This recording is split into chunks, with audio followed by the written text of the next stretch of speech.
สุดท้ายในออกนี้ฉันทำไมต่อត្រូវតែធ្វើរឿង3យ៉ាងអ្នកនរគ្នាដឹងថារឿង3យ៉ាងហ្នឹងយើងត្រូវធ្វើអីគេខ្លះតោះថ្ងៃនេះគឺខ្ញុំចង់មកធ្វើរឿងមួយយ៉ាងដែលវាពាក់ព័ន្ធជាមួយនឹងឆ្នាំថ្មីដែរហ្នឹងហើយអញ្ចឹងខ្ញុំមកជីកខ្សែរ៉កនៅខេត្តកំពតអ្នកនរគ្នានិយាយទៅគឺជាបទពិសោធន៍ថ្មីដែរសម្រាប់នាងខ្ញុំដែលបានមកលេងនៅខេត្តកំពតហើយយើងបានសាកល្បងជាមួយនឹងការជីកខ្សែរ៉កហ្នឹងហើយនិយាយទៅពេលពាក់ហ្នឹងគឺអត់តន់ភ័យអ្នកនរគ្នាដល់ពេលខ្ញុំចាប់ផ្ដើមឡើងទៅលើ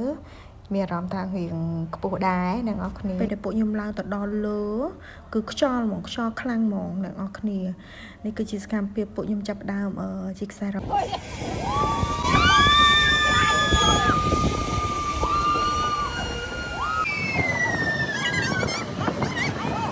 ចាសំឡេងនេះគឺស្រែកចាស្រែកយកតែមែនតែនហ្មងអ្នកនរគ្នាហើយបន្ទាប់ពីយើងជិះទៅដល់គោលដៅទី1ហើយបន្ទាប់មកគឺខាង